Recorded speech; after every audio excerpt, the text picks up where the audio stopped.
Hello students, welcome at KitKat Digital Learning. I am your computer teacher. Today I am presenting you lecture number 1 and topic is operating system from your book Keyboard of Computer class 3rd published by Oxford University Press. Today is Friday 2nd June 2023. Before start our today topic, I would like advise you few tips for effective learning and take maximum benefits from KitKat Digital Learning. Number 1, like and subscribe your school channel so don't missing any video. Carefully listen and watch video from start to end. Number 3, find out the answer of the question from the video. Number 4, may watch multiple times video till find out the answer. Let's start our topic operating system. Operate का मतलब है चलाना और system का मतलब क्या है Nizam. What is the computer made up of मतलब कंप्यूटर जो है किससे बना है. A computer is made up of hardware and software. अब जो है कंप्यूटर किन दो चीज़ों से बना है, हार्डवेयर और सॉफ्टवेयर से. अब हार्डवेयर और सॉफ्टवेयर क्या है हम उसके बारे में पढ़ेंगे. फर्स्ट हमारे पास क्या है, hardware. Hardware refers to the parts of a computer that you can touch और feel. The CPU, monitor, keyboard, mouse, printer, scanner and microphone are example of computer hardware. Input devices, the processing unit, storage devices and output devices are all examples of computer hardware. अब hardware क्या होता है, hardware वो है जिसको हम देख भी सकते हैं और जो है टच भी कर सकते हैं, वो हमारे क्या है हार्डवेयर. कुछ एग्जांपल्स हैं जैसे कि CPU, मॉनिटर, कीबोर्ड. हम इसको क्या हाथ भी लगा सकते हैं और देख भी सकते हैं, ठीक है. और जो है इसके अंदर लिखा है input devices, the processing unit, storage devices and output devices are all examples of computer hard. ये सब भी क्या हैं, एक कंप्यूटर के हार्डवेयर की एग्जांपल्स हैं.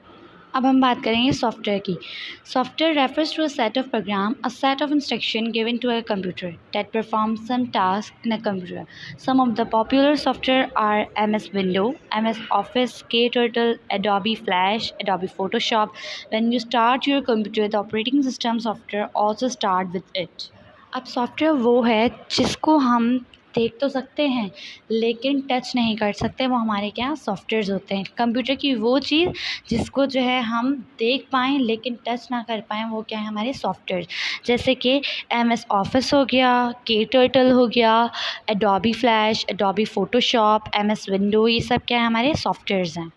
अब हमारा है next topic operating system. An operating system is the program that help the computer hardware to work with other computer software. It help a user to get an output from the computer. A computer is of no use without any operating system. अब operating system क्या है, चले हम example ले लेते हैं operating system की. कि ऑपरेटिंग सिस्टम और ह्यूमन के बारे में मतलब बताती हूँ मैं कि ह्यूमन के अंदर अगर सब चीज़ें हैं, उसके हाथ पाँव नाक कान दिमाग सब कुछ है लेकिन उसके अंदर रूह नहीं है तो वो ज़िंदा रह पाएगा.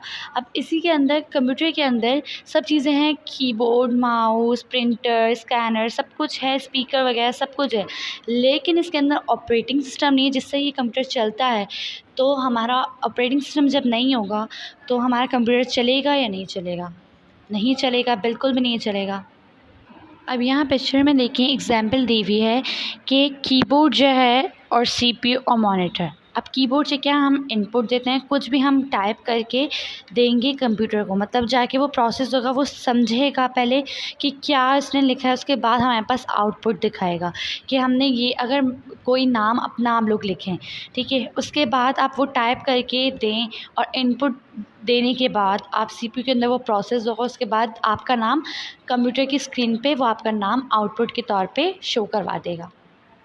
अब हमारे पास है next topic types of operating system. There are 2 types of operating system, single user and multi user.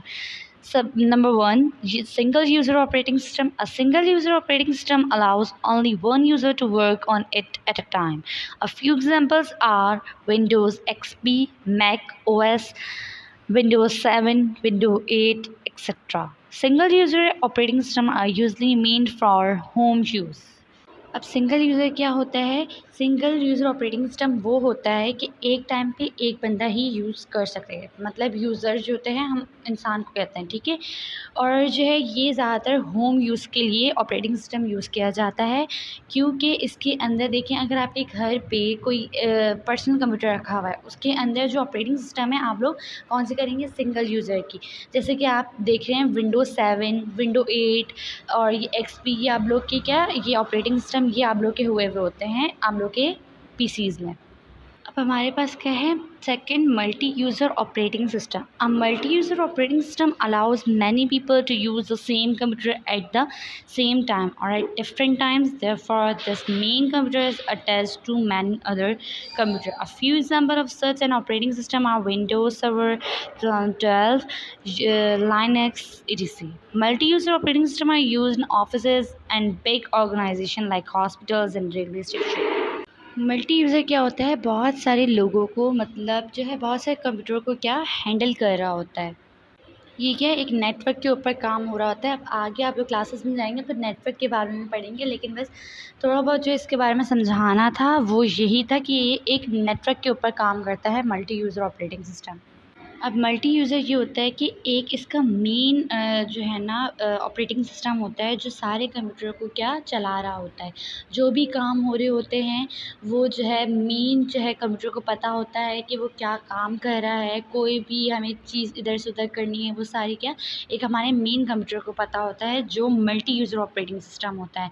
जैसे कि एग्जांपल दें कि अगर क्लास में टीचर हैं वो सारे बच्चों को देख रहे होते हैं ना, इसी तरह एक ऑपरेटिंग सिस्टम होता है मल्टी ऑपरेटिंग सिस्टम, तो वो जो है सारे जो है कंप्यूटर्स को देख रहे होते हैं। ये जो है मल्टी यूज़र ऑपरेटिंग सिस्टम ये कहाँ कहाँ यूज़ किए जाते हैं, ऑफिसेज़ में और बड़ी ऑर्गेनाइजेशंस में, हॉस्पिटल्स में, रेलवे स्टेशंस में, क्या ये multi users operating system use किए जाते हैं। अब नेक्स्ट टॉपिक है हमारा desktop and icon. Shortly after the Windows welcome message appears you will see a screen similar to the screen given alongside on the monitor with many small pictures on it. This screen is called the desktop and the small pictures are called icons.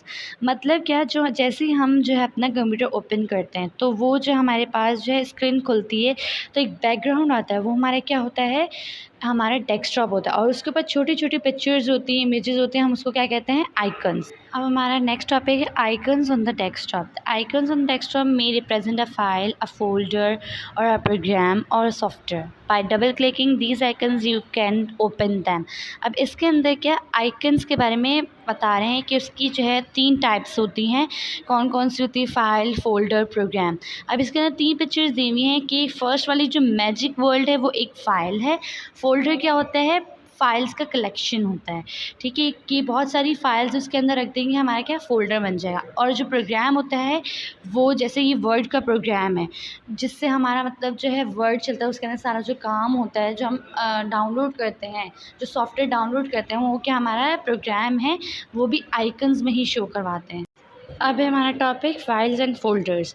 File और folders क्या होते हैं, any piece of information stored in the computer is in the form of a file. A file in Windows is similar to a file use by you to store test papers, your certificates and many other things. A file can contain data, programs, etc. There are different types of files like sound files, movie files and document files. Each file represented by a different icon. Each file can you also be given a name that is useful to identify the file. This is known as its file name. अब files क्या होती हैं, different types की files होती हैं, जैसे कि sound की फ़ाइल्स हो गई, मूवी की फ़ाइल्स हो गई, डॉक्यूमेंट की फ़ाइल्स हो गई, बहुत सारी हमारी फ़ाइल्स होती हैं। हम उसको अलग अलग जो है नेम भी दे सकते हैं कि हम उसको पहचान पाएँ कि ये किसकी फ़ाइल है। उसकी अलग अलग एक इमेज बनी हुई होती है तो हम उससे पहचान जाते हैं कि ये इसकी फ़ाइल है, साउंड की फ़ाइल है, ये हमारी इमेज की फ़ाइल है। तो इसके अंदर जो है इसके अंदर हम सर्टिफिकेट्स वगैरह बहुत सारी चीज़ें हम फाइल्स में रख सकते हैं। अब फोल्डर क्या है, a folder use to store a group of files. The icon for a folder is folder which looks like a folder you use for keeping papers. A folder can also contain other folders in it. अब देखें ये आपकी तस्वीर एक जो है line पे ही बनी हुई है फोल्डर की। इस तरह के फोल्डर्स होते हैं कि हम बहुत सारी फाइल्स इसके अंदर जो है रख दें और फिर वो एक पूरा फोल्डर बन जाता है। अब हमारा क्या लास्ट टॉपिक है task bar. The task bar is a long horizontal bar at the bottom of the screen. It contains buttons with icons which tell us what program are open on the computer. For example, if the Adobe Photoshop, Adobe Reader and Word 2013 program are open, then the taskbar would appear as shown in figure 1.6. अब यहाँ पर एक figure दी हुई है, यहाँ पर एक task bar आपको दिख रहा होगा जो हमारी डेस्कटॉप पे लास्ट पे एक हॉरिजॉन्टल लाइन होती है, लंबी सी लाइन होती है, उसके ऊपर हमारे काफ़ी सारे आइकन्स होते हैं, बॉटम में होती है और हम इसकी जो है जगह वगैरह भी चेंज कर सकते हैं, राइट पे रख सकते हैं, लेफ़्ट पे रख सकते हैं और जो है हम इसको ऊपर रख सकते हैं, नीचे रख सकते हैं, हम इसकी जगह भी चेंज कर सकते हैं. अब इसके ऊपर जो हमारे छोटे छोटे आइकन्स हैं, हम जो है जल्दी से खोलने के लिए, शॉर्टकट करने के लिए, मतलब हम यहाँ पर अपने जो आइकन्स वगैरह रख देते हैं कि हम जल्दी से वर्ड में चले जाएँ, अडोबी रीडर में चले जाएँ, फ़ोटोशॉप में चले जाएँ, मतलब जल्दी आसानी काम के लिए हम टास्क बार में अपनी आइकन्स वगैरह रख देते हैं. Hope you enjoy and learn basic concept of topic today we have presented on the platform of KitKan Digital Learning. Don't forget to find out answer of the question and reply answer of the question on within 24 hours to maintain your summification. Learning project marks as total 10 marks in your final term exam based on reply all questions. Hope to see in next topic and learn more new concepts. Thank you and bye bye.